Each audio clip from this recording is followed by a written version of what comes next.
Donc nous allons attaquer la table ronde qui a pour sujet la fin des frontières vers un monde de coopération. À l'heure actuelle, la tendance politique est au repli sur soi et au renforcement des frontières uniquement créées par l'homme pour l'homme. À la Rêve, nous militons pour un abandon progressif de celle-ci, qui seraient remplacées par des zones administratives qui seraient gérées par une constitution au niveau mondial, en fait. Ce qui importe donc pour le moment, en attendant de pouvoir faire ça, c'est d'avoir une conscience éclairée de la situation actuelle. Donc pour ce faire, nous avons avec nous Rima Hassan, qui est juriste, militante et qui a créé l'Observatoire des camps de réfugiés. Ensuite, nous avons... Ah oui, dans l'ordre, on va faire... non, on va... Donc ensuite, nous avons Fatima Ouassak, qui est essayiste, conseillère en politique publique, militante écologiste, féministe, antiraciste, et qui a créé le premier syndicat de parents, qui s'appelle Fonds de Mères, MERES.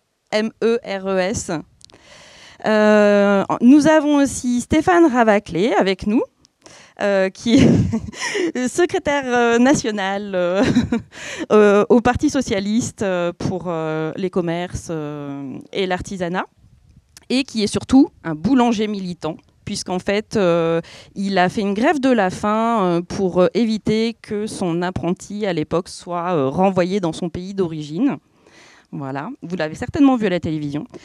Mais tout d'abord, nous allons déjà vous expliquer au niveau du territoire, les frontières, tout ce que ça implique en fait, avec Damien Deville, géoanthropologue et auteur. Je te laisse la parole, Damien. D'accord, bonsoir tout le monde, merci beaucoup pour cette invitation. Alors moi, effectivement, je suis géographe, j'appartiens au courant de la géographie culturelle. Vous savez, cette géographie qui s'intéresse aux relations que nous entretenons les uns avec les autres, humains comme non humains, plutôt à l'échelle des territoires. Ce qui demande effectivement de décomposer les frontières qui peuvent exister, telles qu'on les hérite en tout cas, dans un État relativement centralisé, relativement jacobin. Pourquoi je me suis intéressé aux territoires d'abord? Parce que les territoires, c'est le principe même du vivant, quoi. C'est à cette échelle où l'oiseau fait son nid, où le castor construit son barrage, et où nous, humains, on construit quand même la plupart de nos sociabilités. C'est là où on fait grandir nos enfants, c'est là où on enterre nos proches. On peut saisir comme ça les deux extrémités de la vie à l'échelle de l'espace vécu. Et pendant ces territoires, zones de rencontre, zones de relations, on a tendance à les martyriser, à les violenter énormément. Dans l'histoire économique, sociale et politique de la France, mais pas que, ne serait-ce que dans la manière d'en parler. Et d'ailleurs, c'est des concepts qui viennent de ma propre discipline, par exemple. Les concepts de France périphérique, de diagonale du vide, sont d'une violence sans exemple pour ceux et celles qui vivent dans les territoires. Comme je viens de l'exprimer, à partir du moment où un territoire, c'est là où on fait grandir nos enfants, c'est un centre du monde pour ceux et celles qui y habitent. Et même si ce territoire a été blessé au fil du temps, désindustrialisé par exemple, c'est le cas de là où j'habite, dans le sud de la Sarthe, ça reste quand même un repère important dans nos vies. Et je crois que c'est comme ça qu'il faut les traiter, les territoires, dans le débat public, en politique et même en sciences, dans le milieu intellectuel. Et quand on s'intéresse au territoire, peut-être qu'une manière d'abolir certaines frontières, comme vous l'appelez à la Rêve, ça demande en grande partie de les soigner et de savoir ce qui les a blessés au fil du temps. J'avais envie peut-être de vous partager 3 grandes clés de lecture sur la grande évolution des territoires. La première, c'est les politiques économiques qui ont eu tendance à les matérialiser. En France, on a choisi de spécialiser les territoires dans une ou plusieurs filières d'excellence. C'est ce qu'on a appelé les avantages comparatifs. Par cette idée qu'en étant spécialisé, un territoire allait pouvoir tirer son épingle du jeu sans faire concurrence nécessairement à son voisin. Et dans un pays centralisé comme la France, on a choisi de redistribuer les grands fleurons industriels d'un territoire à l'autre. C'est comme ça que le port de Lorient a été choisi pour exporter les matières agricoles, que les automobiles se sont retrouvés dans l'est de la France, que les sous-marins se sont retrouvés à Cherbourg, etc. Malheureusement, ces avantages comparatifs qui ont créé des frontières entre les territoires par les spécialisations, aujourd'hui nous reviennent un peu comme un boomerang au visage parce qu'elles ont laissé 2 grandes précarités que la France n'a pas su tellement prophétiser. La première, c'est que ces spécialisations ont eu tendance à s'imposer sur des tissus relationnels qui étaient jugés émancipateurs pour ceux et celles qui vivaient sur place. Je trouve que le meilleur exemple, c'est le port de Lorient, qui change complètement le visage de l'agriculture bretonne, hors sol, qui n'a pas plus d'intérêt agronomique d'être là qu'ailleurs, puisque par définition, c'est hors sol.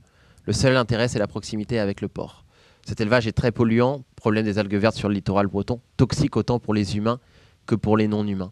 On voit bien comment l'uniformité économique d'un territoire, sa limitation aussi, dans un fleuron industriel particulier, une forme de frontière, va créer des précarités sur du long terme. Et puis l'autre limite des avantages comparatifs, c'est que malheureusement, elle n'a pas su tellement profitiser l'avenir, dans le sens où au fil du temps, il y a des filières qui deviennent beaucoup plus compétitives que d'autres. Et là, on voulait que les territoires s'équilibrent par cette spécialisation, sont aujourd'hui en complet déséquilibre à cause de ces mêmes spécialisations.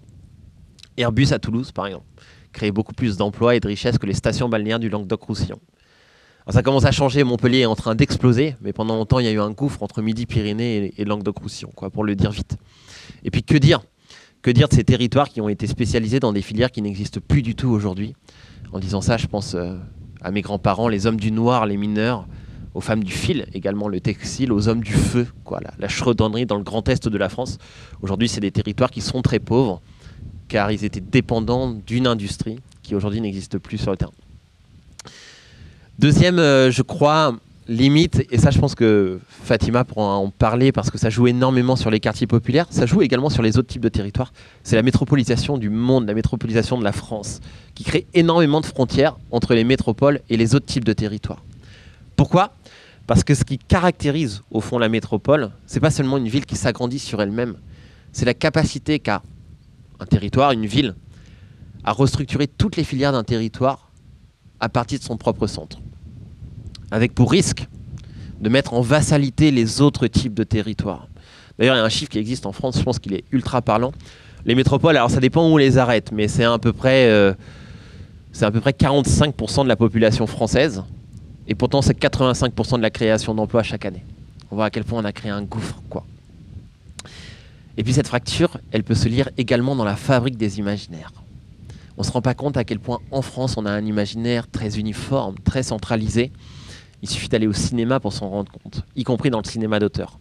La plupart des films se passent dans les grandes villes. Et comme la France reste un pays très centralisé, la plupart des films se passent à Paris ou dans sa proche banlieue. Ça peut paraître anecdotique, dit comme ça. Mais qu'est-ce que ça crée ? Ça crée une non-représentativité culturelle et démocratique de ce qui compose pourtant les 3/4 du pays. Et lorsqu'au fond, des lieux, des formes relationnelles, des parcours de vie, des projections ne sont pas représentés dans la fabrique culturelle française ou dans la fabrique politique, comment s'approprier des futurs souhaitables dans les territoires dans lesquels on vit ? De là peut-être des incompréhensions, de là peut-être des défiances, de là sûrement la crise des gilets jaunes en partie, de là aussi la montée des extrêmes droites dans les territoires ruraux et dans les villes petites et moyennes. Il y a un vrai enjeu à remettre en diversité au fond la fabrique des imaginaires pour montrer que la flèche du temps n'a pas qu'un seul sens, que les frontières n'ont pas qu'un seul sens et que finalement il y a 1000 manières de bâtir l'avenir en fonction des singularités territoriales. Et enfin, la dernière clé de lecture que j'avais envie de vous proposer, c'est que peut-être pour l'illustrer très rapidement, j'avais envie de vous emmener dans un pays qui compose ma vie actuellement sans vouloir parler pour et à la place de ce pays parce que j'en ai pas la légitimité, mais j'ai vécu longtemps au Burkina Faso où je suis revenu marié, papa, naturalisé, mais bon, peu importe. J'ai fait une enquête sur l'homme qui arrêta le désert. Un homme prix Nobel, il y a 2 prix Nobel au Burkina Faso, prix Nobel d'architecture et prix Nobel de l'alternative, qui s'appelle Yacouba Sawadogo, et toute sa vie, il a planté des arbres aux portes du Sahara. Je pourrais vous expliquer comment il a fait, mais je passe un petit peu vite, sinon ça serait trop long. Mais il y a 2 magnifiques, je pense, leçons à retenir de son épopée, qui sont d'autres formes, qui déstructurent d'autres formes de frontières. La première, c'est que vous savez, dans cette fabrique des imaginaires, la métropolisation, c'est que du mouvement. C'est des grandes gares, c'est des grands aéroports. Une vie réussie, aujourd'hui en 2023, c'est une vie où on bouge tout le temps. On est toujours entre 2 avions, toujours entre 2 trains. Les influenceurs, c'est ce qu'ils ont tendance à montrer sur les réseaux sociaux. Yacouba Sawadogo est l'exact inverse. Toute sa vie, il est resté dans son village, et ça ne lui a pas empêché de penser le monde, ça ne lui a pas empêché de porter le monde, au point qu'il est devenu l'un des pionniers de l'écologie Made in Africa, Quand le livre sur Yacouba est sorti, j'ai perdu l'une de mes tantes à Saint-Étienne. Elle est partie trop tôt, c'est souvent le cas dans les familles de la mine. Voilà, on meurt jeune, il y a des blessures qui se passent de génération en génération. l'abus d'alcool et de tabac et du nombre, par exemple. Et c'était marrant parce que le dernier appartement dans lequel elle a vécu était à 10 km de sa maison de naissance. Et pendant une grande partie de sa vie, elle a vécu dans un appartement depuis lequel elle voyait la maison de Coron dans laquelle elle avait grandi. La maison de Coron dans laquelle ma maman aussi avait grandi. Et c'est vrai qu'il est très commun dans les milieux populaires de mourir proche de là où on est né. C'est très commun ça comme trajectoire de vie. Pourtant, dans la fabrique des imaginaires, on a tendance à complètement marginaliser, mépriser ces modes de vie empreints de fixité. Pourtant, si je prends le cas de Yacouba, ma tante, vieillir sur le toit de là où on a grandi ne peut pas être une vie non réussie. C'est également des savoirs, c'est des manières de créer le lien, c'est des connaissances sur le territoire. Bref, je crois que Yacouba est une invitation à dynamiter cette frontière entre fixité et mouvement pour réaccorder de l'importance aussi à ceux qui restent dans les territoires et qui peuvent y porter des choses incroyables. Ça me fait penser à cette belle phrase de Simone Veil, la philosophe, pas la ministre, les deux valent le coup, mais là c'est la phrase de la philosophe, qui dit que l'enracinement est le besoin le plus méconnu de l'âme. C'est une phrase belle. Et d'ailleurs, pour que certains bougent, on a besoin que d'autres personnes restent et fassent vœu d'hospitalité. Les deux modes de vie sont complémentaires.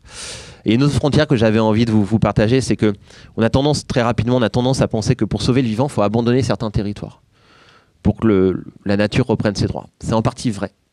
Mais la biodiversité s'effondre parfois parce que les territoires s'uniformisent à cause du refermement des milieux. L'homme, l'humain, suivant certaines conditions, peut créer de la biodiversité. C'était le cas en Cévennes, par exemple. Patrimoine mondial de l'UNESCO, grâce aux châtaigneraies. Aujourd'hui, les Cévennes perdent leur biodiversité parce que 95% des châtaigneraies sont abandonnées. Si Yacouba était parti comme tout le monde, dans les années 80, lorsque le désert a tapé à la porte du village, le désert aurait cassé la porte et aurait continué vers le village voisin. C'est parce qu'il est resté, tout en changeant bien sûr complètement sa manière d'habiter les lieux, qu'il a sauvé le vivant, humain comme non humain. Je crois que la vraie question écologique, c'est pas tellement de savoir où c'est qu'on peut habiter, où c'est qu'on ne peut pas habiter. C'est plutôt de se poser la question en ces termes, comment vivre dans chaque territoire pour en respecter les grands équilibres écosystémiques, humains comme non humains, voire pour les améliorer, ces territoires au fil du temps. Ça dynamite une autre frontière, celle qu'on a tendance à placer arbitrairement entre nature et culture. Et porter les écosystèmes comme ça, je pense que ça invite autre chose dans le débat public. C'est la décentralisation, parce qu'on ne fait pas relation de la même manière en Cévennes que sur le littoral breton, ou chez moi, par exemple, dans le bocage chartois. Décentralisation et vivance, ce sont des combats frères, tout simplement. Et c'est des combats qui permettent de retirer des frontières entre les territoires eux-mêmes et entre l'État et les territoires également. Voilà. Je vous remercie de votre attention.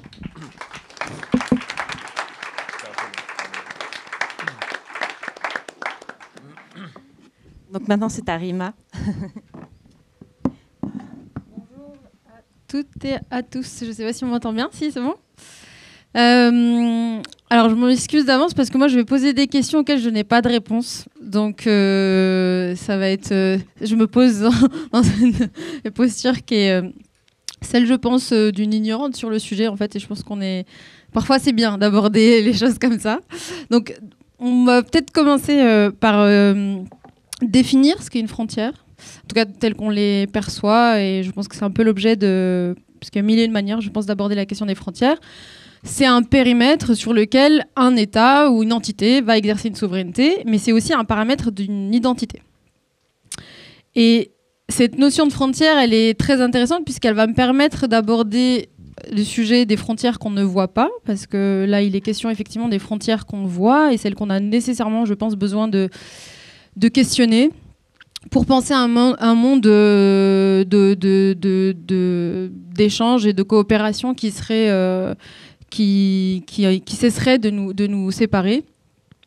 Mais est-ce que échec des frontières veut nécessairement dire échec des coopérations ? Et est-ce qu'on peut penser un monde avec des frontières dans lequel les coopérations peuvent quand même exister ? J'ai pas de réponse à cette question. Par contre, mon point, mon sujet d'intervention va surtout être celui de la migration. Donc ça a été dit, moi je suis juriste, je suis spécialisée en droit des réfugiés. Je travaille auprès de la Cour nationale du droit d'asile et en parallèle, j'ai fondé un observatoire des camps de réfugiés. Et j'en viens donc à cette question très importante, celle des frontières qu'on ne voit pas. Et pour vous sensibiliser là-dessus, je vais vous faire participer donc à main levée. Est-ce que vous pouvez me dire qui parmi vous est en mesure de situer là, comme ça, 5 camps de réfugiés à travers le monde, qui là, de façon très spontané et capable de citer 5 camps de réfugiés. On va exclure celui de Calais, parce qu'il est trop facile, on en a assez entendu parler.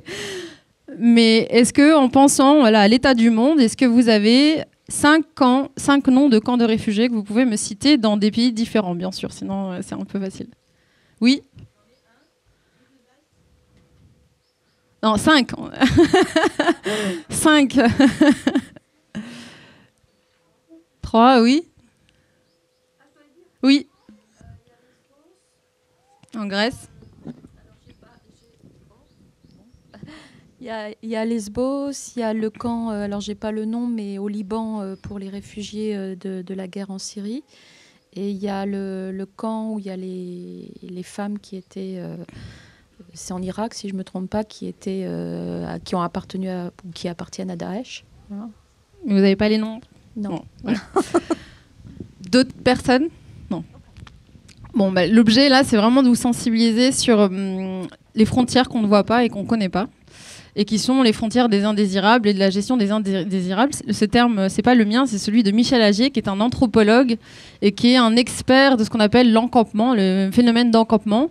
Donc l'encampement, c'est le processus à travers lequel on va isoler une partie, une population, soit en raison de son statut, soit en raison de ce qu'on lui oppose, soit en raison de ce qu'on peut projeter aussi sur elle. Donc, et on va mettre en œuvre des systèmes qui vont entraver nécessairement leurs droits, qui vont délimiter leur liberté de circulation, et puis parfois même on va même empiéter sur leurs droits les plus élémentaires et leurs droits fondamentaux. Et les camps, c'est des frontières dans des frontières, c'est-à-dire que les camps de réfugiés ou les camps de demandeurs d'asile, les camps même informels, on peut aujourd'hui les penser, en tout cas les recherches qui sont menées là-dessus, c'est de dire c'est presque des États dans l'État. C'est des lieux dans lesquels il va y avoir d'autres mécanismes de gouvernance, de gestion, d'autres formes de société, surtout quand ces camps se pérennisent. Et pourquoi c'est un sujet central? Parce que moi, ça me permet de questionner sans trop non plus challenger le sujet de la table ronde, mais c'est de dire, on peut très bien demain penser un monde sans les frontières telles qu'on les connaît, c'est-à-dire bon, on peut faire sauter demain les frontières de la France. Est-ce que pour autant, ça va nous permettre d'asseoir un modèle de société, un modèle d'échange, de coopération avec les personnes qui vont constituer les territoires sur lesquels on va cohabiter? Je ne suis pas sûre.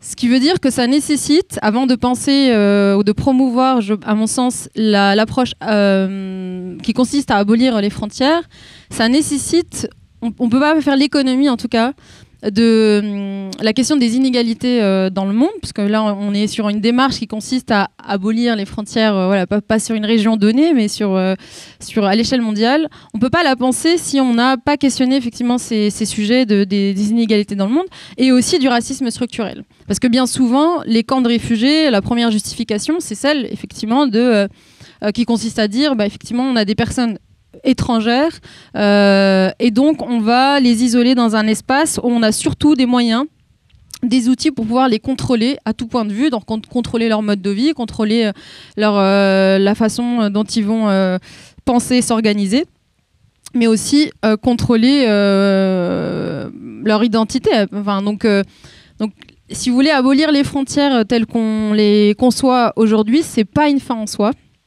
Et donc j'ai à cœur de vous sensibiliser sur ces frontières qu'on ne voit pas, donc sur cette question de l'encampement, et qui constitue aujourd'hui un phénomène très important. Donc pour vous donner quelques chiffres, aujourd'hui on a dépassé les 100 millions de personnes déracinées à travers le monde. Depuis qu'on a créé l'Observatoire des camps de réfugiés, on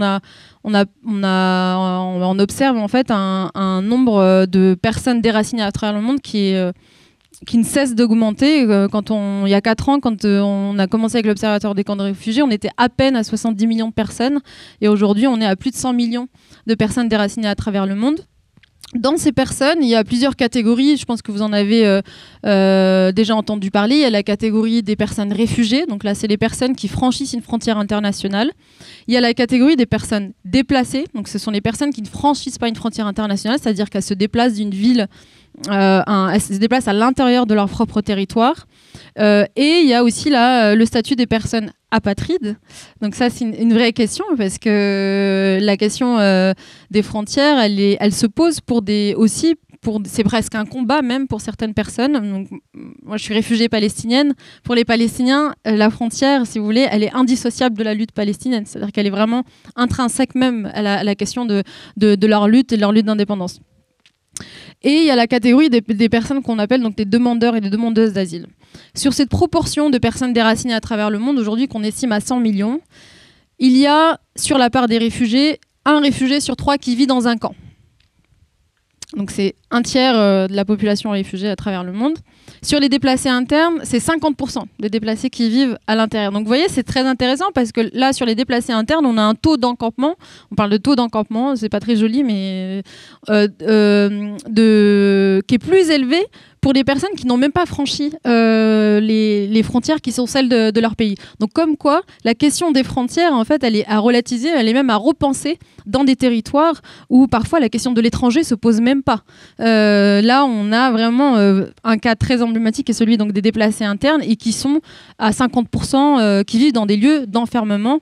Encore une fois, des lieux que Michel Agier appelle des lieux de gestion des indésirables.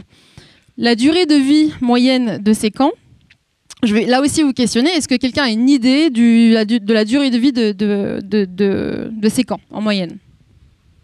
D'où l'intérêt de parler d'État dans l'État, de frontières dans les frontières, puisqu'il y a un phénomène de pérennisation de ces lieux d'enfermement. Certains sont perpétuels, comme en Palestine par exemple. Ouais. Alors on a une moyenne à l'échelle mondiale. Est-ce que quelqu'un a une idée qui a à peu près 30 ans? Oui, non, vous êtes beaucoup plus au-dessus des chiffres. Vous êtes plus alarmiste que... Non, c'est 12 ans la moyenne. En moyenne, aujourd'hui, un camp dure 12 ans. Donc là, c'est une moyenne à l'échelle globale, mais on a, bien sûr, c'est à relativiser puisqu'on a effectivement des populations qui sont plus touchées par ce phénomène de pérennisation des camps. Et c'est précisément les populations qui n'ont pas de pays, ou en tout cas qui sont en lutte pour en avoir. Donc je pense aux Sahraouis et je pense aux Palestiniens, bien sûr, qui sont les deux nations qui sont le plus, qui sont encampées depuis sur une durée qui est la plus importante. Donc pour les Palestiniens, c'est depuis 1948 et pour les Sahraouis, c'est depuis les années 70. Donc ça me permet, si vous voulez, je ne vais pas être trop longue, mais comme je disais, j'ai des questions, je n'ai pas de réponse. La question de l'abolition des frontières, elle est bien sûr, je pense, importante au vu des conséquences. On n'a pas grand-chose à tirer du point de vue positif, en tout cas du point de vue des migrations sur la question des frontières. Aujourd'hui, les constats ils sont assez clairs quand on voit effectivement tout le sacrifice humain qui est fait au nom justement de la protection des frontières. Il n'y a pas de doute sur la nécessité de remettre en cause le rapport qu'on a à ces frontières, mais ce n'est pas une fin en soi. On a nécessairement besoin de re-questionner, je pense, des frontières qui ne sont pas les frontières matérielles, mais qui sont les frontières qui sont aussi celles qu'on a dans nos têtes. Je veux dire, et ça passe donc par penser le problème des inégalités dans le monde, et ça passe aussi par la question du racisme structurel. Si on n'a pas, je pense, traité à l'échelle mondiale ces questions qui permettent de remettre un peu les sociétés à égalité, on ne pourra pas penser des systèmes de collaboration, de coexistence qui soient viables à long terme, et les camps en sont une parfaite illustration. Je vous remercie.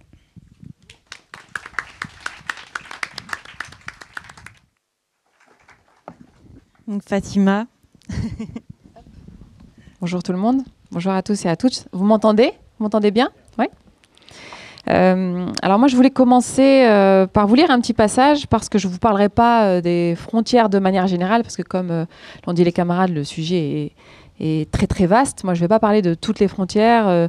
Il y a une frontière entre la France et la Belgique, et pourtant, lorsque les Français passent cette frontière pour aller en Belgique, ils ne meurent pas. Inversement, les Belges ne meurent pas d'avoir traversé cette frontière-là. Donc, cette frontière, typiquement, elle ne m'intéresse pas. Moi, la frontière vraiment qui m'intéresse ici, sur ce temps-là, c'est la frontière qui existe entre l'Afrique et l'Europe et l'Afrique. Et je vous parlerai un petit peu, effectivement, des frontières qui existent entre quartier populaire et quartier pavillonnaire. Mais je voudrais vous lire un petit passage d'abord pour commencer. Aussi, on en parlait tout à l'heure avant de démarrer, ces questions-là sont des questions sensibles, elles sont liées à notre égale dignité humaine, elles font référence aussi à nos parcours, à nos vies. Et donc voilà, je voulais humaniser un petit peu ces questions, ne pas en faire uniquement un sujet technique. En vous racontant une petite histoire, c'est un petit dialogue entre un père et sa fille. La jeune fille finit par poser la question au vieil homme. « Où te sens-tu le mieux, ici ou là-bas ?» Le vieil homme répond d'un geste las de la main. « Ni ici ni là-bas. Les problèmes de là-bas valent ceux d'ici. Je ne respire un peu que sur le bateau qui navigue entre la côte espagnole et la côte marocaine. » La jeune femme est émue par cet entrebâillement sur une vie d'errance qui la renvoie à sa propre condition. « Tu n'as jamais été chez toi nulle part, c'est triste, » murmure-t-elle sans regarder son père. « Il n'y a rien de triste ici à part toi, » lui répond rieur le vieil homme qui devine que sa fille s'identifie à lui. Et il ajoute, majestueux, « Sur le bateau, je suis libre. » Voilà, je voulais vous lire ce petit passage pour introduire sur la relation que je fais entre ancrage territorial et liberté de circuler. Alors, ce sont deux notions qui sont souvent opposées, en tout cas dans le débat public, dans le débat politique français. L'ancrage territorial, c'est une notion qui est plutôt défendue par la droite et l'extrême droite. Et la liberté de circuler, souvent avec conditions, mais cette idée de liberté de circuler, c'est quelque chose qui est plutôt défendu par la gauche et même la gauche radicale. Moi, je vous propose ici d'essayer, enfin de tenter de les réconcilier, ces deux notions. Alors, notamment en parlant de liberté de circulation et d'installation sans condition comme droit fondamental. Voilà, moi, on n'a pas beaucoup de temps et j'ai pas beaucoup de temps. Je suis militante aussi, militante comme vous, je pense, ici, militante politique. Et donc, voilà, j'essaie de poser la question de manière stratégique dans un contexte particulier où les frontières tuent, où ce qui nous sépare ici en Europe de l'Afrique, c'est un dispositif militaire et sécuritaire qui s'appelle Frontex, et qui fait qu'il y a plusieurs milliers de personnes qui meurent en Méditerranée, dont plusieurs centaines d'enfants. Et donc c'est dans ce contexte-là que je m'exprime. C'est aussi, j'ajoute une dimension au contexte, le dérèglement climatique qui va certainement rendre invivable, inhabitable des territoires, notamment de l'autre côté de la Méditerranée, en Afrique. C'est-à-dire qu'on ne va plus avoir affaire à une population, à des personnes qui auront le choix de rester sur leur terre, sur leur territoire, comme tu l'as dit tout à l'heure, pour protéger la terre, parce que je suis d'accord pour dire que l'humain est complètement lié à la terre et inversement, c'est-à-dire le sort de l'humain est complètement lié au sort de la terre.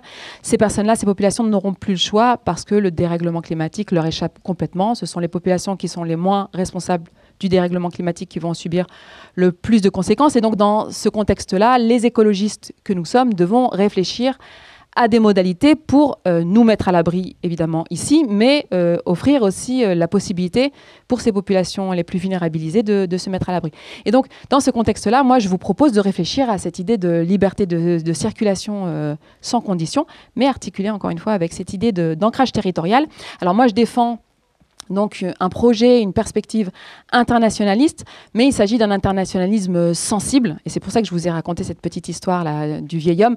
C'est pas du tout l'internationalisme tel qu'on le connaît malheureusement dans nos milieux, souvent de gauche, voire de gauche radicale, un internationalisme très abstrait en fait, et qui ne s'accompagne pas de récits, de proximité.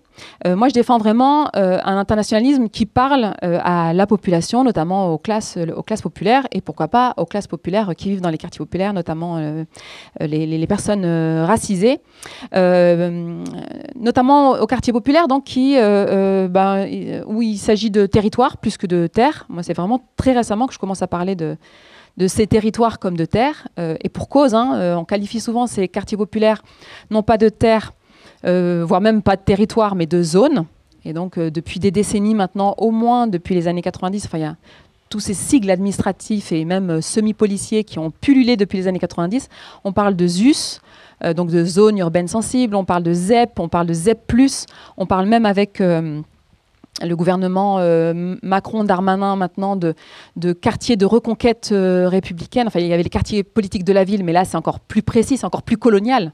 Quartier de reconquête républicaine. Donc, c'est dire le rapport colonial qu'entretient l'État français, les institutions françaises à ces territoires-là.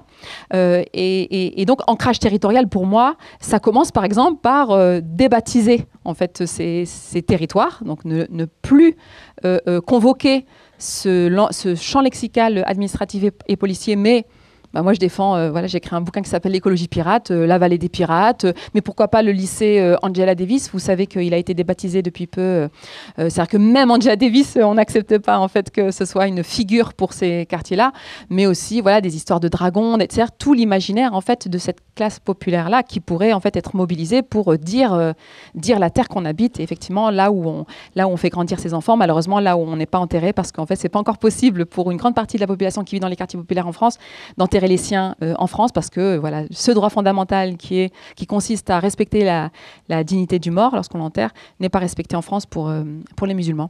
Mais en tout cas, je pense qu'il y a un travail aussi à faire pour enterrer les nôtres ici. Mais c'est comment en fait on commence pour s'ancrer dans la terre, dans le territoire, par s'approprier la terre et en la nommant. Et en défendant, alors il y a une autre notion aussi que je défends dans cet internationalisme, c'est le droit d'accueillir sans condition, pour dire en fait, est-ce que finalement se sentir chez soi, c'est pas pouvoir accueillir qui on veut sans avoir à le justifier à quelques institutions, à quelque autorité que ce soit.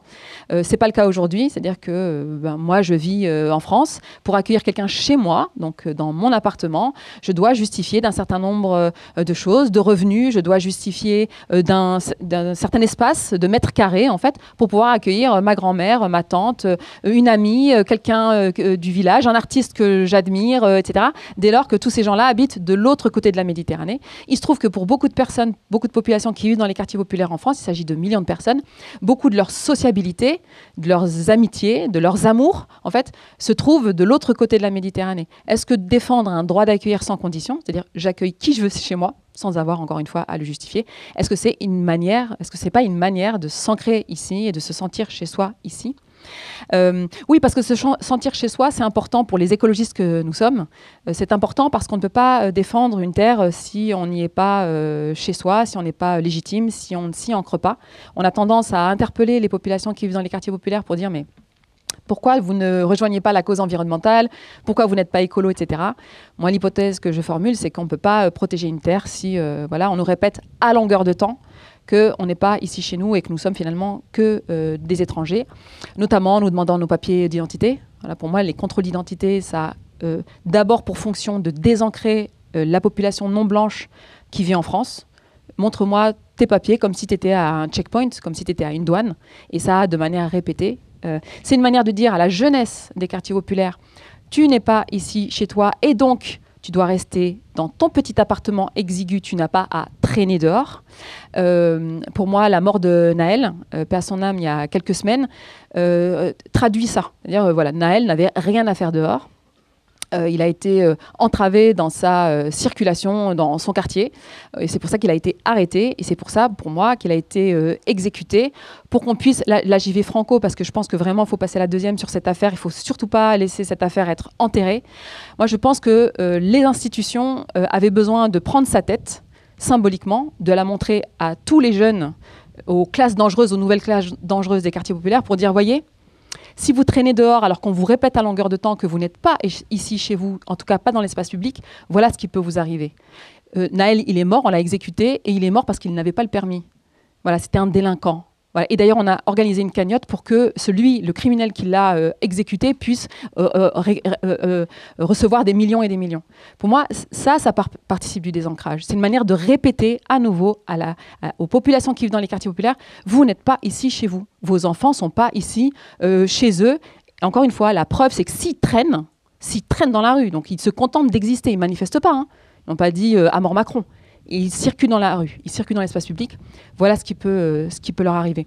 Voilà. Donc dans quelle mesure les écologistes que nous sommes, voilà, dès lors que nous, on défend la Terre, on défend l'égale dignité humaine, ben, on doit travailler aussi à un ancrage territorial de cette population-là. Alors l'ancrage territorial, ça ressemble, je l'ai dit pour commencer, au discours de l'extrême droite. Voilà. Alors évidemment, je ne classe pas Simone Veil, la philosophe, quand elle parle d'enracinement. Évidemment, je ne la classe pas là, mais ancrage territorial tout seul, je vous assure, on écoute bien aujourd'hui l'extrême droite qui s'essaye à parler d'écologie. Elle parle très très bien de terre, elle en parle peut-être même mieux que nous. Elle parle de dépossession de la terre, elle parle de nécessité de reprendre la terre. Elle en parle vraiment bien, l'extrême droite, hein, de la terre. Et quand elle dit qu'elle fait de l'écologie, c'est pas vrai de dire qu'elle instrumentalise l'écologie. Il peut y avoir une écologie fasciste, il peut y avoir une écologie misogyne, il peut y avoir une écologie coloniale. L'écologie, elle n'est pas fondamentalement antiraciste, anticoloniale et féministe. C'est pas vrai, il faut travailler. C'est un travail militant qu'il faut faire pour faire que l'écologie soit fondamentalement progressiste. Pour éviter que l'ancrage territorial, ce soit quelque chose qui soit complètement... Et donc la question de la terre, hein, qu'elle soit complètement prise par l'extrême droite, là, ces années à venir, d'ici 2027, il faut, à mon sens, nécessairement l'articuler avec cette idée de liberté de circulation et d'installation sans condition. C'est ancrage, mais c'est aussi liberté. La liberté de circuler aujourd'hui sans condition, ce n'est pas une liberté fondamentale. C'est-à-dire que vous avez le droit, c'est garanti, vous avez le droit de quitter une terre dévastée, pour quelque raison que ce soit, notamment pour des raisons liées au dérèglement climatique, parce qu'il y a inondation, parce qu'il y a sécheresse, parce qu'il y a un méga-feu, etc. Vous avez le droit de quitter une terre. Mais le droit international ne vous garantit pas d'être accueilli à bon port. Voilà. Est-ce que c'est normal ? Est-ce que c'est normal que nous, ici, nous ne défendions pas cette liberté de circuler comme droit fondamental ? Le fait que nous, on puisse circuler en Belgique, ou qu'on puisse circuler d'un département à l'autre, ce n'est pas une liberté. Cette circulation sans entrave n'est pas une liberté, c'est un privilège. Comment on fait pour que cette circulation sans entrave devienne un droit inaliénable et pas un privilège racial et colonial ? Donc c'est pour ça que moi je défends cet outil indispensable. Je le défends ici précisément avec vous, comme écologiste, pour dire que ce n'est pas uniquement une question de gauchiste, ce n'est pas uniquement une question anticapitaliste, parce que les camarades anticapitalistes défendent, enfin là en ce moment c'est au fond du tiroir, hein, parce que le contexte est difficile, et que de parler de liberté de circuler aujourd'hui en France, dans le champ politique et médiatique, c'est être taxé d'immigrationniste, c'est être cyberharcelé, c'est être très très attaqué. Et donc même les camarades anticapitalistes mettent ça au fond du tiroir. Mais pour moi, il ne tient qu'à nous d'aller rechercher ça au fond du tiroir et de l'imposer dans le débat public en disant « nous sommes progressistes, nous défendons l'égale dignité humaine, nous sommes écologistes ». C'est-à-dire que nous considérons la liberté de circuler comme modalité de mise à l'abri en cas de catastrophe climatique, puisqu'on sait que pour grande partie, le dérèglement climatique est irrémédiable. Ça veut pas dire que c'est une condition. Hein. Moi, je parle pas de réfugiés climatiques. Je dis pas « ah si, il y a dérèglement climatique, la personne a le droit de venir ici ». Non, non. Je dis liberté de circulation et d'installation sans condition. Voilà. Donc, et ça ne veut pas dire abolition des frontières. Donc, je l'ai dit tout à l'heure, il y a une frontière entre la Belgique et la France. Ça veut juste dire on ne meurt plus de traverser la frontière. Et dans ce sens-là. Voilà. Moi, je soumets ça à débat ici. Je ne sais pas si on va pouvoir en discuter un tout petit peu.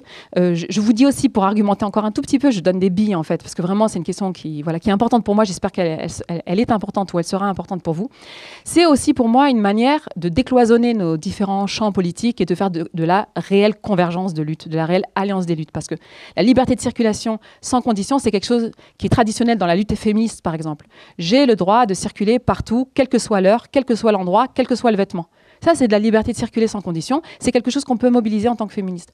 Évidemment, ça existe depuis les quartiers populaires dans la lutte contre les violences policières, la liberté de circuler, c'est-à-dire l'abolition des contrôles policiers. C'est quelque chose qui existe, j'espère, en partie dans les mouvements de défense des droits des personnes migrantes. Voilà, c'est la liberté de circuler. On peut la retrouver notamment dans les travaux du GISTI. Je ne sais pas si vous connaissez ce mouvement et ces publications qui sont importantes et où il y a déjà eu en fait des forts arguments pour défendre la liberté de circuler. C'est une manière aussi de lutter contre la transphobie et l'homophobie dans la manière dont elle s'exprime concrètement, c'est-à-dire souvent dans la rue, dans l'espace public, selon le vêtement, selon le propos, etc. L'homophobie et la transphobie, c'est aussi une entrave à la libre circulation. Donc, vous voyez, il y a des luttes et il y a des disciplines disciplines et il y a des champs politiques qui peuvent converger, se mettre d'accord autour d'un même mot d'ordre. Et Dieu sait qu'aujourd'hui, voilà, on a besoin de mots d'ordre communs. Donc pour moi, je défends aussi la liberté de circuler parce que je suis aussi une militante de la convergence des luttes.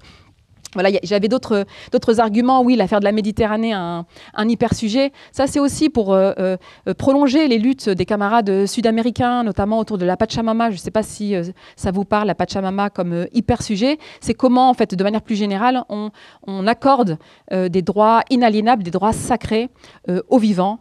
Et donc, c'est le cas pour la Pachamama. Je trouve que c'est intéressant pour penser la libération de la Méditerranée, qui aujourd'hui, on le dit beaucoup, et c'est vrai, une sorte de cimetière. Dans quelle mesure on libère la Méditerranée en lui accordant des droits sacrés, des droits inaliénables. Voilà, il y a des pistes comme ça, et je finis par ça, qui peuvent vraiment nous faire rêver à l'heure où on essaie de se creuser la tête pour trouver des horizons, en fait, qui soient emmenants, qui nous fassent un petit peu rêver. Des horizons, mais pas des choses comme ça qu'on renvoie, parce que tout à l'heure, vous avez utilisé une phrase pour dire que rêve défendait quelque chose, mais alors je me souviens plus exactement, mais j'avais l'impression que c'était super loin, alors qu'en fait la liberté de circulation d'installation sans condition, c'est très très près, en fait c'est un outil juridique, c'est-à-dire qu'il faut se battre dans les organisations internationales, auprès des organisations internationales, pardon, il faut se battre au Parlement européen l'année prochaine. Je sais que vous allez être mobilisés sur les élections européennes, votre parti va être mobilisé. Dans quelle mesure, voilà, on se bat aussi au Parlement européen, on en fait aussi une revendication, il faut faire une revendication au sein de nos ONG, encore une fois, dans le mouvement climat,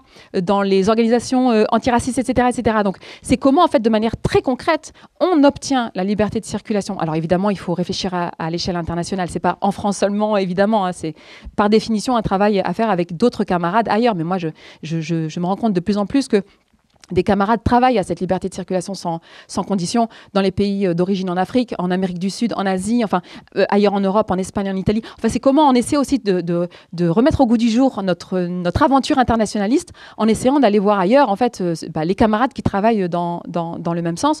Voilà, c'est dans quelle mesure on arrive à obtenir ça. Et là, oui, on commence à essayer de rendre effective cette liberté de circuler, parce que c'est évidemment pas parce qu'on va avoir la liberté de circuler sans condition qu'elle va être effective. C'est comme le droit de vote pour les femmes, c'est pas pour autant qu'on a obtenu l'égalité entre les femmes et les hommes. Mais au moins, ça permet d'avoir un horizon clair, et puis ça permet, encore une fois, et je finis vraiment par ça, d'avoir un ancrage fort à gauche, dans un projet humaniste, dans un projet internationaliste, comme tu l'as dit, antiraciste, et ne pas se limiter à une misérable question autour de la régularisation des sans-papiers, c'est-à-dire comment on réduit un individu à sa force de travail.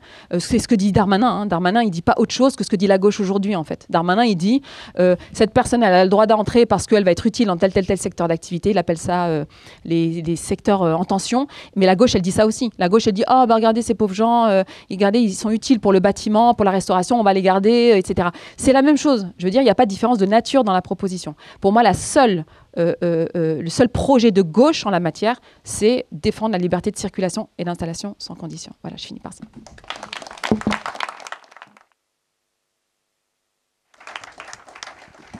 Merci beaucoup, Fatima. On va finir avec Stéphane. Bonsoir à toutes et tous. Merci pour l'invitation au départ. Alors, je pense que je suis là pour raconter ce qui s'est passé il y a 3 ans. En 2019, septembre 2019, je fais un encart dans l'Est républicain, c'est le journal de ma région, et à Besançon, et où je relate en fait toutes les difficultés de nos métiers à trouver des apprentis, des ouvriers, des vendeuses, etc. Métiers en tension.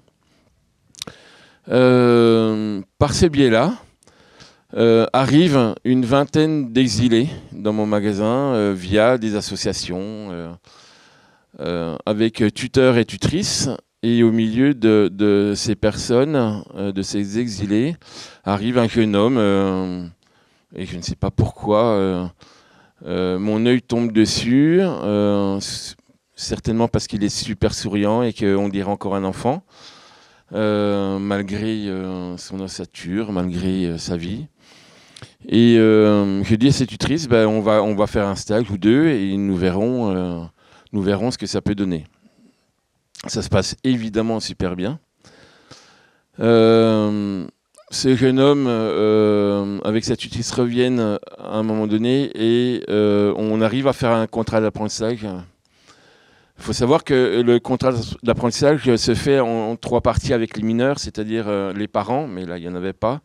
Donc, c'est le tuteur qui signe ou la tutrice qui signe, l'employeur et l'État, via les chambres des métiers. Là, une fois que nous avons tous signé, la tutrice me dit on aura peut-être un problème à ses 18 ans, parce qu'il est arrivé vers 17 ans chez moi, mais nous verrons bien. Alors moi, vous pensez bien, ça faisait 1 an et demi que je cherchais des employés. Super content, je lui ai dit ouais, bon, on verra bien. Bon, aucune autre question. Arrive le 25 novembre 2020. 2020, oui. Non, 2019, pardon. C'est 18 ans et la tutrice m'appelle pour me dire bah là, les gendarmes viennent d'arriver, là, il doit quitter l'entreprise dans 1 mois. Donc 25 novembre, 25 décembre. Symboliquement, moi, je ne pouvais pas. Donc je lui dis déjà pourquoi, et il m'explique problème de papier, manque de virgule, manque de points, bref. La PAF, la police des frontières, dit que ces papiers sont faux. Ok, d'accord. Et moi, au tout départ, je lui dis de toute façon, moi-même, je ne peux pas, j'envisage même pas de faire renvoyer quelqu'un le 25 décembre. Donc je lui dis, vous travaillez avec les gendarmeries, vous faites ce que vous voulez, mais de toute façon, rien ne se passera le 25 décembre. Voilà. Ok. Donc elle arrive à travailler avec la gendarmerie et j'ai 1 semaine de plus, donc à peu près les premiers jours de janvier. Évidemment, moi, je commence à me renseigner sur l'immigration, parce que, pour tout vous dire, je sortais très peu de mon fournil et je ne me questionnais que sur la qualité de mon travail, donc depuis 25 ans. Donc je commence à travailler sur cette problématique de papier, sur l'immigration, etc. Alors, moi, je suis comme beaucoup de monde. J'écoute la radio énormément dans ma journée et on entendait évidemment toute la problématique des embarcations qui arrivent sur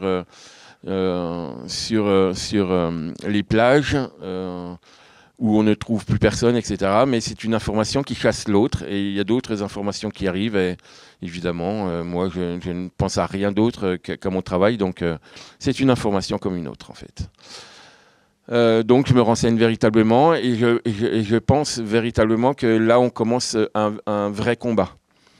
Un vrai combat pour pouvoir garder mon apprenti au sein de mon fournil et surtout pourquoi l'État français accepte ces gamins à peu près de 16 ans, à partir de 16 ans, les protège via l'ASE, l'aide à l'enfance, et pourquoi à partir de 18 ans on les jette.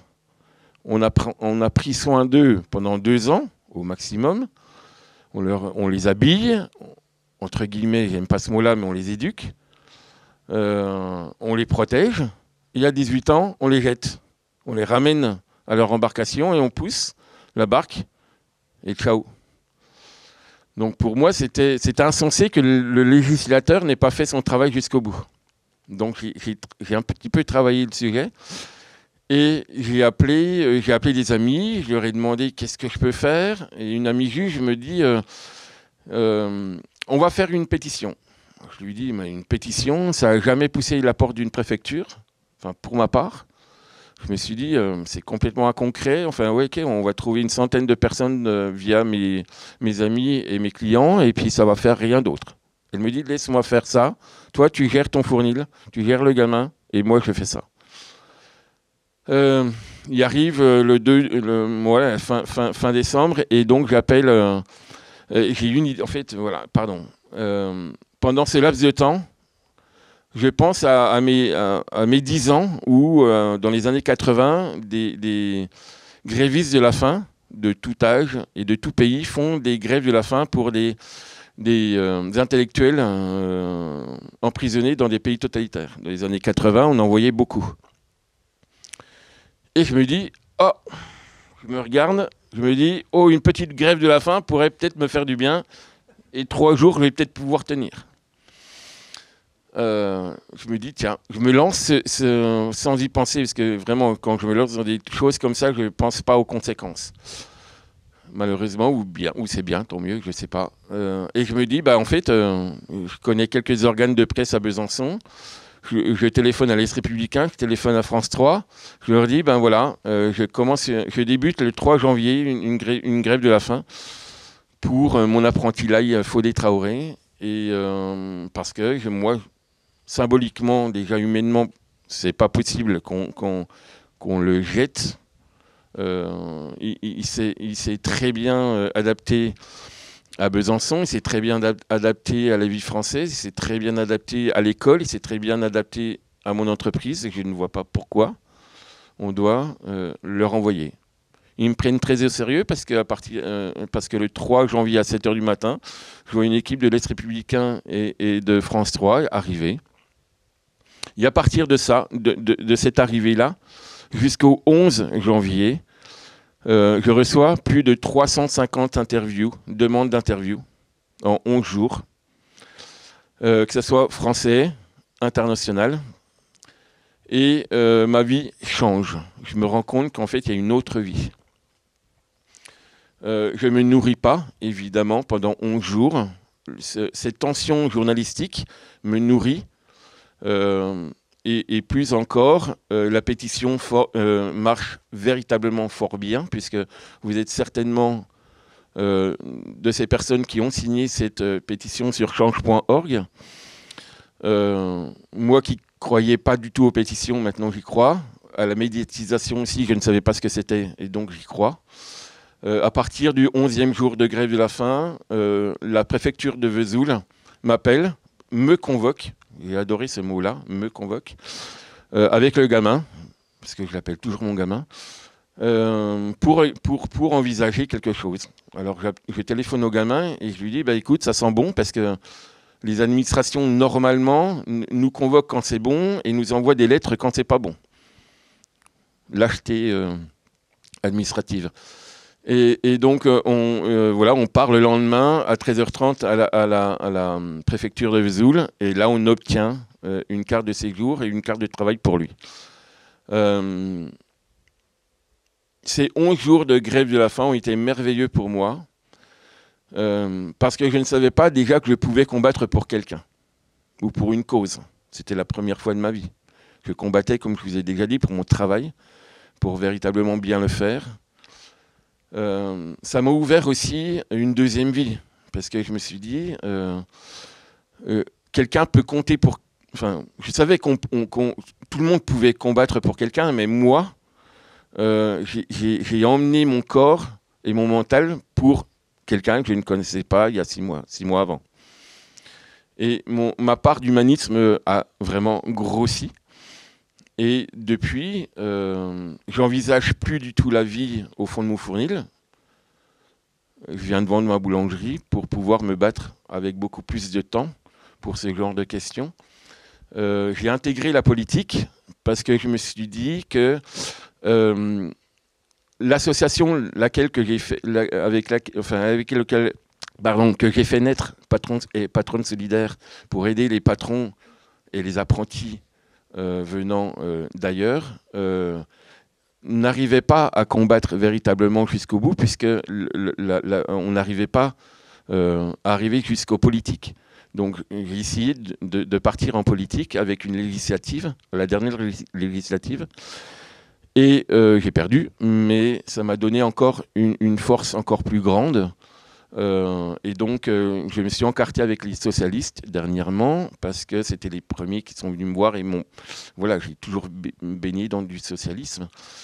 Je pense sincèrement que j'ai de la chance de vous connaître tous et encore bien plus d'autres personnes depuis, parce que je me suis dit, waouh, il y a un monde véritablement qui donne pour les autres que je ne voyais pas avant. Donc, je voulais aussi vous remercier d'être là. Je voulais aussi remercier toutes les personnes qui prennent soin des exilés chez eux. Vous parliez d'habitation, enfin d'aide. On a vu ce qui s'était passé avec Cédric Héroux. Mais voilà, il y a un monde en fait que je ne connaissais pas, solidaire, que je veux remercier aujourd'hui. Et en fait, on peut vraiment faire quelque chose de beau si on est tous ensemble. Voilà. Merci à vous.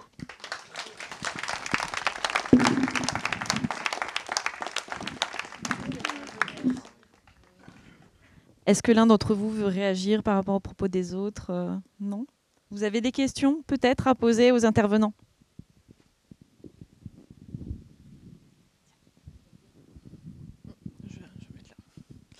Bonjour. Moi, je me pose souvent la question de la blanchité dans les combats, que ce soit vegan, que ce soit antispéciste, que ce soit écologique, que ce soit de gauche, de droite. Enfin, de droite, non, je ne me pose pas de questions en fait. Mais même ici, en fait, on se regarde et je pense qu'à 99%, on est blanc. D'origine française, je ne sais pas, mais je ne vais pas en parler de ça. Mais je me demande comment on fait pour s'ouvrir, parce que j'ai l'impression d'être une personne ouverte. J'ai même l'impression qu'en dehors de mon entourage militant, je suis une des personnes les plus ouvertes de ma famille, par exemple. Et je ne sais pas comment faire de l'aller vers pour pouvoir gagner enfin, je ne sais pas si c'est gagner d'ailleurs le terme, mais pour pouvoir arriver à s'ouvrir en fait à d'autres personnes. Je vis dans un quartier cosmopolite, parce que moi je préfère appeler ça comme ça qu'une zone effectivement, et un quartier de reconquête. Enfin, je travaille à Trappes, j'habite à Poissy, je suis dans des secteurs où vraiment on pourrait parler. Enfin, j'ai entendu Zemmour parler de l'endroit où je travaille par exemple, et je me demande mais comment je fais. Enfin, je travaille dans l'insertion, mais au quotidien je fais de l'aller vers, mais dans ma vie sociale, j'aimerais bien pouvoir transmettre mes combats, etc. Est-ce que vous avez des tips? Je ne sais pas.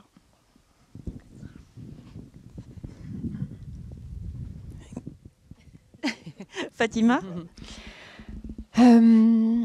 Alors vraiment, il faut arrêter à tout jamais de se poser cette question de la légitimité par rapport à sa couleur de peau, notamment. Vraiment, il faut arrêter, parce qu'en plus, on n'a vraiment pas le temps. Là, comme on n'a pas le temps vraiment, en plus, objectivement, là, ce soir, je suis encore plus cash que d'habitude. C'est vraiment, il y a vraiment 2027, là, l'extrême droite, elle pourrait vraiment prendre le pouvoir. Et si l'extrême droite prend le pouvoir, ça va être chaud pour beaucoup, beaucoup de personnes, encore plus qu'aujourd'hui. Et il y a vraiment, au-delà de la France, une montée du fascisme, du suprémacisme blanc, puisque vous parliez de blanchité. Il y a vraiment et d'ailleurs, y compris dans l'écologie. Enfin, il y a des écologies en Europe qui sont clairement fascistes, qui s'en revendiquent même. Je pense notamment à l'Autriche, mais je pense aussi en Suède.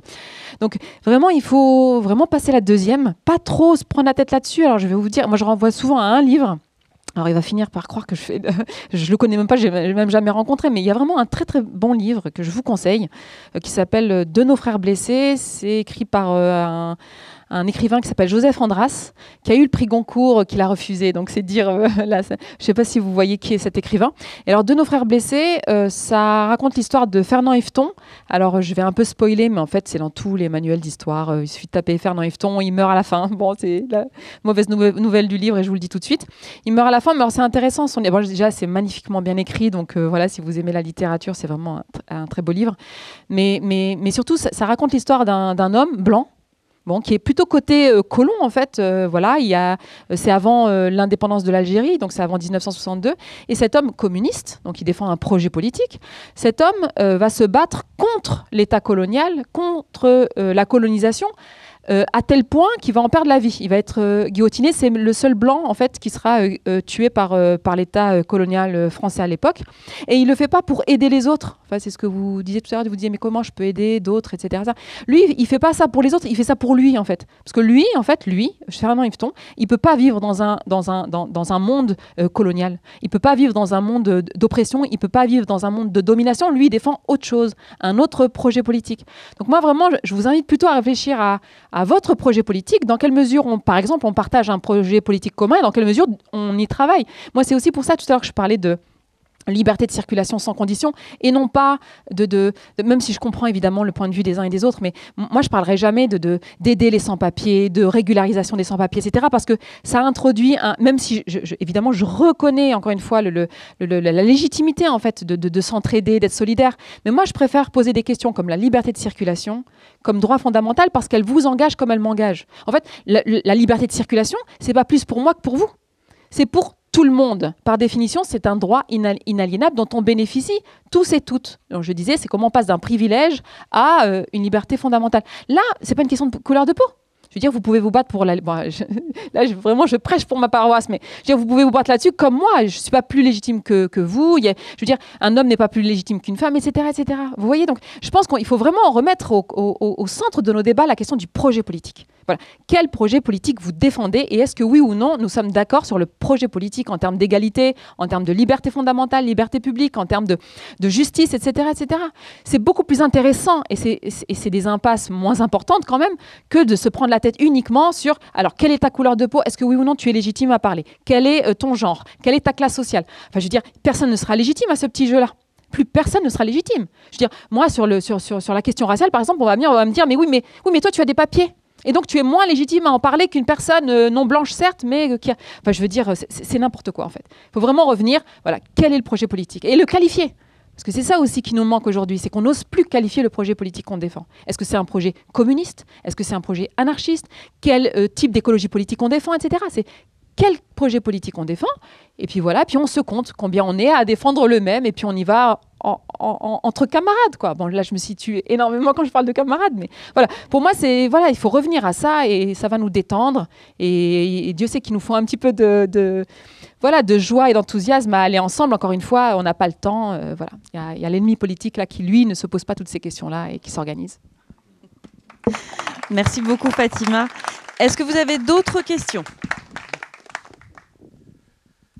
Oui, merci à tous pour ces témoignages qui sont intéressants et poignants, des expériences effectivement.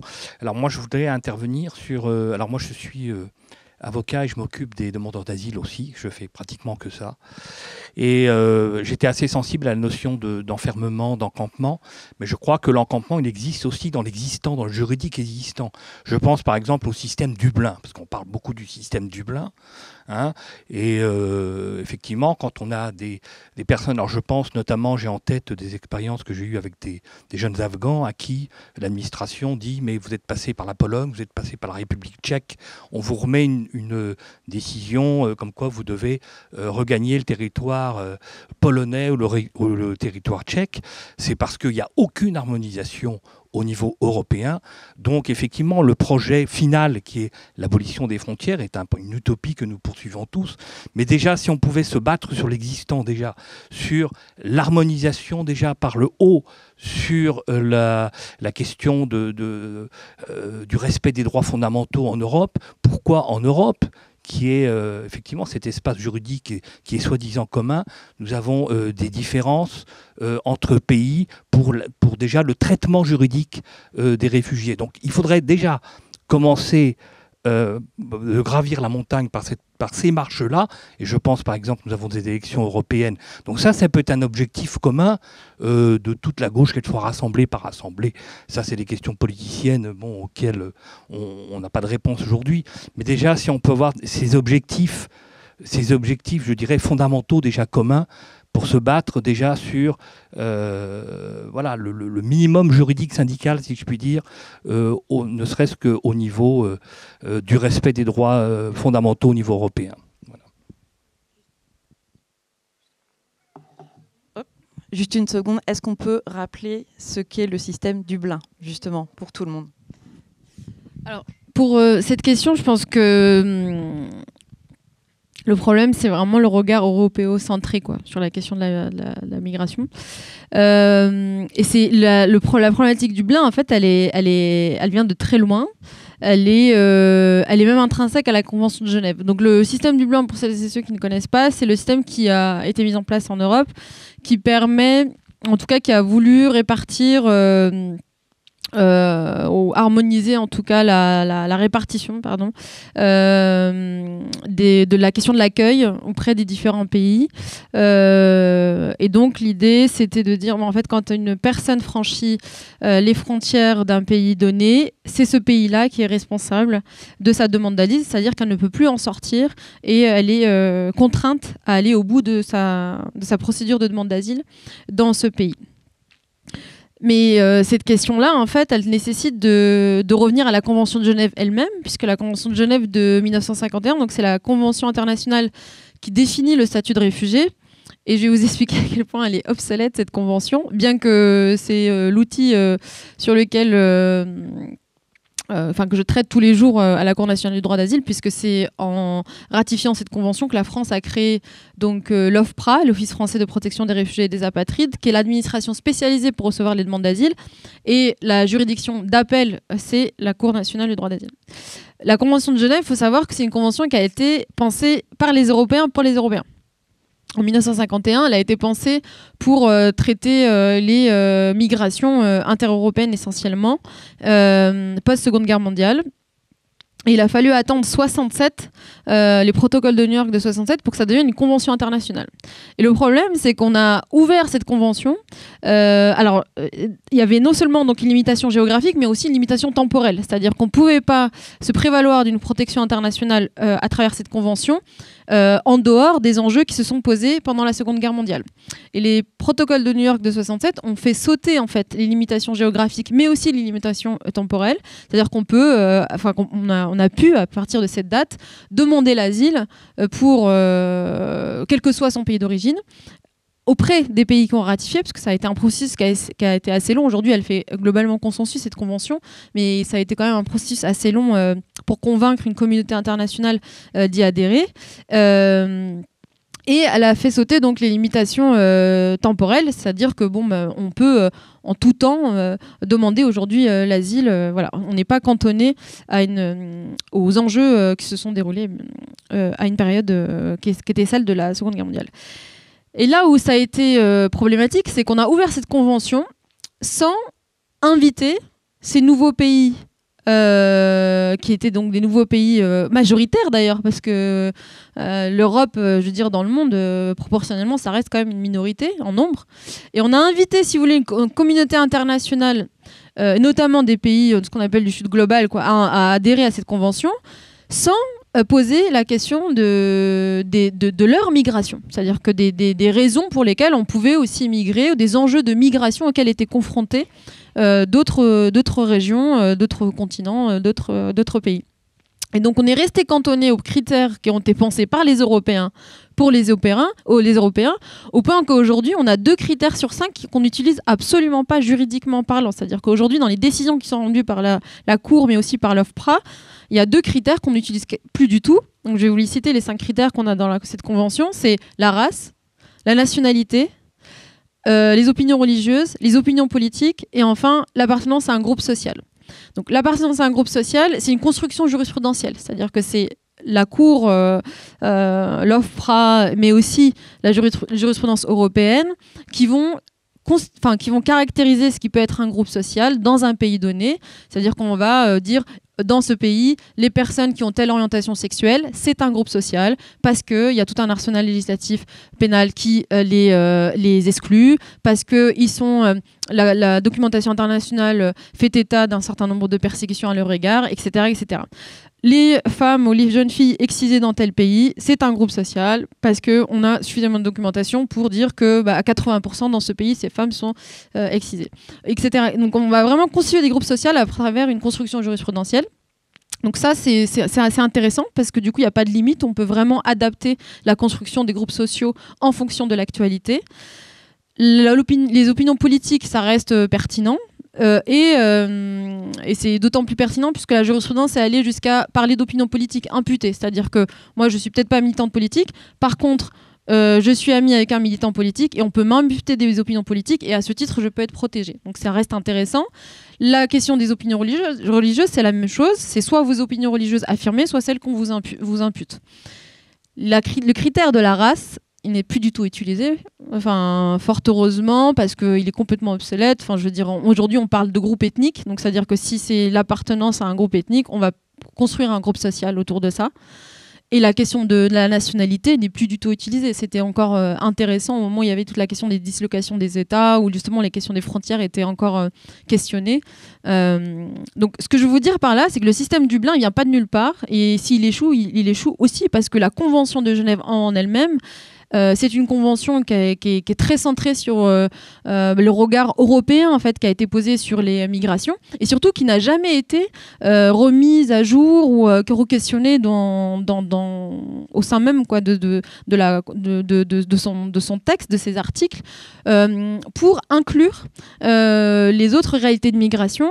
Et là, je pense à la question climatique. Par exemple, on n'est pas du tout outillé aujourd'hui sur le plan international pour définir ou même pour protéger les différents cas de migration pour des raisons climatiques. Mais au-delà de la question climatique, je veux dire, il y a des réalités de migration qui ne sont pas celles qui ont été pensées en Europe post-Seconde Guerre mondiale. Et pour moi, le système Dublin, il découle de ce regard européocentré en fait sur la migration. Donc on est, si vous voulez, dans un continuum dans cet arsenal juridique qui a été pensé depuis le début.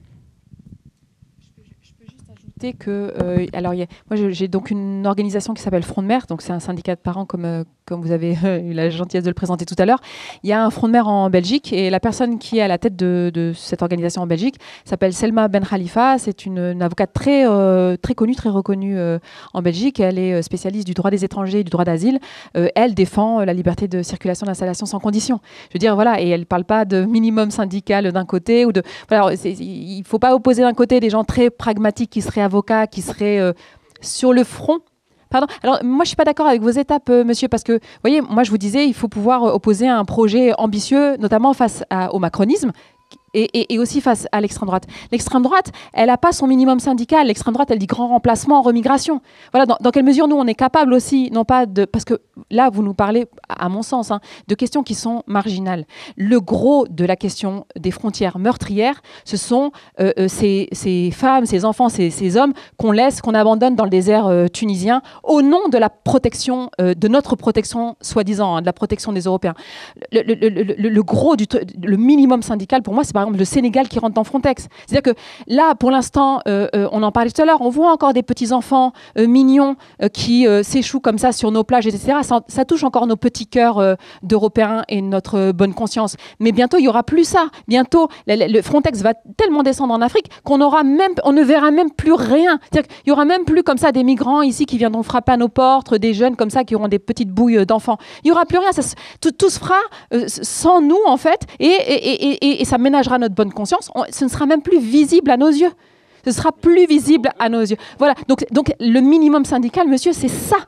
Et c'est par rapport à ça qu'il faut essayer de construire une alternative. Et il n'y a pas de fatalité.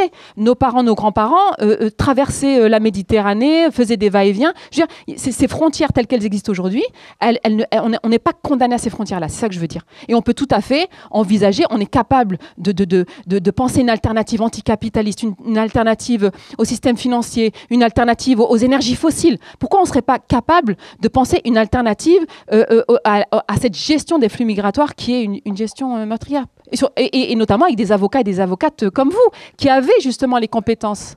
Ben oui, mais là on est à gauche, monsieur. Je comprends, si on était sur BFM, je comprends l'eau que vous mettez dans notre coca, ou dans notre vin, selon le... Ça, je comprends. Mais là, on est dans des espaces de gauche. Moi, je pense que dans des espaces de gauche, il faut pouvoir mettre toutes nos compétences, nos savoirs, nos expériences autour de la table et vraiment bâtir un projet qui tienne la route. Et moi, je suis sûre qu'on pourrait... J'en parlais tout à l'heure avec un camarade, j'étais il y a quelques jours à Arles. C'est pas la classe populaire Arles. En tout cas, là où j'étais, c'est un festival qui s'appelle Agir pour le vivant.